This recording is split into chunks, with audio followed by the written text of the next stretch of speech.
আসসালামু আলাইকুম সুপ্রিয় দর্শক, শুভেচ্ছা জানবেন। আবারও মার্কিন প্রেসিডেন্ট ডোনাল্ড ট্রাম্প এবং ইসরায়েলের প্রধানমন্ত্রী বিবি নেতানিয়াহুর মধ্যে একটা দূরত্ব তৈরি হওয়ার ঝুঁকি দেখা গেছে। কিভাবে? মার্কিন প্রেসিডেন্ট ডোনাল্ড ট্রাম্পের খুবই প্রিয় একটা পরিকল্পনা বাস্তবায়নে বাধা হয়ে দাঁড়িয়েছেন বিবি নেতানিয়াহু।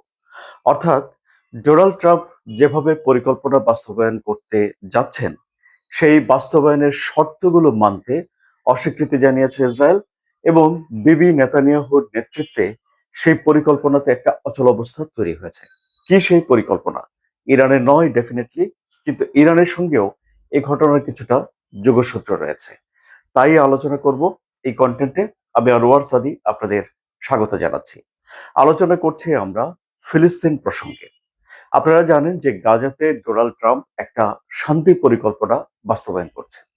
সেই পরিকল্পনার প্রথম ধাপ বাস্তবায়িত হয়েছে, অর্থাৎ দুই পক্ষের ভেতরে বন্দি বিনিময় করা, তারপর জিম্মিদেরকে যে আটকে রেখেছিল হামাস তাদেরকে ছেড়ে দেয়া, মরদেহ হস্তান্তর করা, এসব বিষয়গুলো বাস্তবায়ন করা হয়েছে। কিন্তু দ্বিতীয় ধাপের যে পরিকল্পনা তা বাস্তবায়ন করাই এখন দুরূহ হয়ে পড়েছে। কিন্তু দ্বিতীয় ধাপও বাস্তবায়ন করবে বলে আগেই সম্মত হয়েছিল ইসরায়েল এবং হামাস। কি সেই দ্বিতীয় ধাপ যা বাস্তবায়ন নিয়ে এখন মার্কিন প্রেসিডেন্ট ডোনাল্ড ট্রাম্প ভোগান্তিতে পড়ে গেছেন? সেটি হলো যে হামাসের অস্ত্র ত্যাগ করা এবং ইসরায়েলের গাজা ছেড়ে আসা। ডোনাল্ড ট্রাম্পের শান্তি পরিকল্পনায় শর্তটা ছিল এরকম যে সেখানে একটা বোর্ড অফ পিস গঠন করা হবে, যে বোর্ড অফ পিসের প্রধান হবেন ডোনাল্ড ট্রাম্প নিজেই। অর্থাৎ ধরুন, গাজার জন্য যদি একটা কেয়ারটেকার গভর্নমেন্ট তৈরি করা হয়, তাহলে বোর্ড অফ পিসকে আপনি কেয়ারটেকার গভর্নমেন্টের সঙ্গে তুলনা করতে পারেন, যা প্রধান উপদেষ্টা মার্কিন প্রেসিডেন্ট ডোনাল্ড ট্রাম্প। ট্রাম্পই সেটা পরিচালনা করবেন। এই বোর্ড অফ পিস সবকিছু ঠিকঠাক করার পর একটা সময়ে এসে গাজার একটা প্রশাসনের হাতে পুরো ক্ষমতা হস্তান্তর করে দেবে এবং হামাসকে নিরস্ত্রীকরণ করা, ওখানকার আইন শৃঙ্খলা রক্ষা করা, এসব করার জন্য একটা আন্তর্জাতিক বাহিনী করার কথাও সেই ডোনাল্ড ট্রাম্প যেই পরিকল্পনা করেছেন সেই পরিকল্পনায় লেখা রয়েছে। এখন হামাস বলছে যে হ্যাঁ, তারা অস্ত্র ত্যাগ করতে চায় বা নিরস্ত্রীকরণটাকে এগিয়ে নিয়ে যেতে চায়, কিন্তু শর্ত হিসেবে তারা বলছে যে ইসরায়েলকে গাজা থেকে চলে যেতে হবে। আপনারা জানেন যে হামাসকে ইসরায়েল এবং যুক্তরাষ্ট্র সন্ত্রাসী সংগঠন হিসেবে বলে এবং হামাসকে ফিলিস্তিনের যারা লোকজন আছেন তারা তাদেরকে স্বাধীনতাকামী সংগঠন হিসেবে বলে। আবার ধরুন, এখন এই ইসরায়েলকে হামাসের লোকজন বা ফিলিস্তিনের লোকজন দখলদার বাহিনী বলে, অর্থাৎ তারা দখল করতে গেছে এমনটি বলে। এখন সেখানে একটা ইয়েলো লাইন টানা হয়েছে এই সমঝোতা অনুযায়ী, যে গাজার 53% জায়গা গাজাবাসীর কাছে থাকার কথা, আর হলো 47% জায়গাতে ইসরায়েল থাকার কথা। কিন্তু বাস্তবে পরিস্থিতি ভিন্ন। অর্ধেকেরও বেশি জায়গা এখনো ইসরায়েলের দখলে রয়েছে।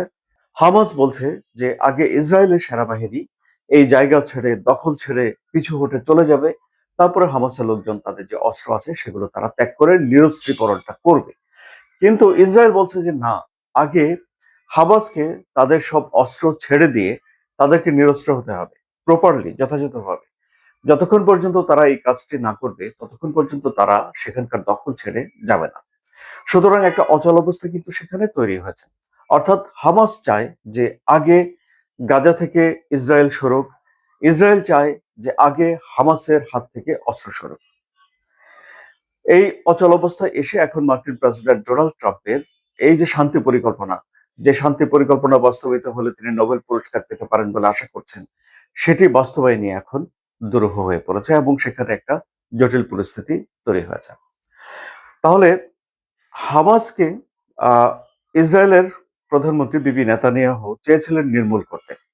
কারণ হামাসের স্বাধীনতাকামী সংগঠন 2023 সালে 7 অক্টোবর ইসরায়েল একটা হামলা করেছিল, যে হামলায় ইসরায়েলের 1200 মানুষ মারা যায় এবং 251 জনকে তারা ধরে নিয়ে যায় জিম্মি করে।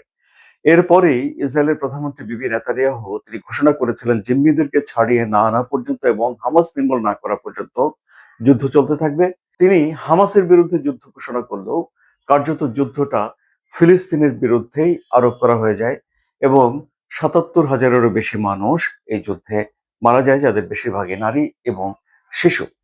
এমনকি কাতারে হামাসের যে নেতারা আলোচনা করতে গিয়েছিলেন, কাতার একটা মধ্যস্থতাকারী দেশ, সেখানেও ইসরায়েল হামলা করেছিল তাদের নেতাদেরকে হত্যা করার জন্য।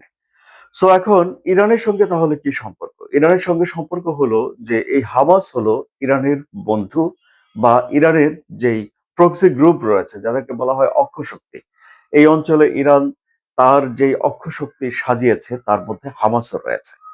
সুতরাং প্রথমে হলো ইসরায়েল হামাসের সঙ্গে যুদ্ধ করে হামাসকে দুর্বল করার চেষ্টা করেছে বা দুর্বল করেছে। আরো আপনার রয়েছে হিজবুল্লাহ রয়েছে লেবাননে, ইয়েমেনে রয়েছে হুতি, ইরাকে রয়েছে মিলিশিয়া গ্রুপ। এরা সবাই ইরানের বন্ধু বা প্রক্সি। এদের সবার সঙ্গেই মোটামুটিভাবে ইসরায়েলের একটা যুদ্ধ পরিস্থিতি চলছে। এই হলো পরিস্থিতি। তাহলে ডোনাল্ড ট্রাম্প কি সেখানে তার শান্তি পরিকল্পনা বাস্তবায়ন করতে পারবেন? আপনাদের কি মত? আপনাদের মতামত কমেন্টে জানান। আলোচনা যদি ভালো লাগে তাহলে লাইক, কমেন্ট, শেয়ার করুন এবং ভূ রাজনীতির জটিল বিষয়গুলোর সহজ সরল বিশ্লেষণ জানার জন্য, বোঝার জন্য এই চ্যানেলটি সাবস্ক্রাইব করে সঙ্গে থাকুন। ধন্যবাদ সবাইকে।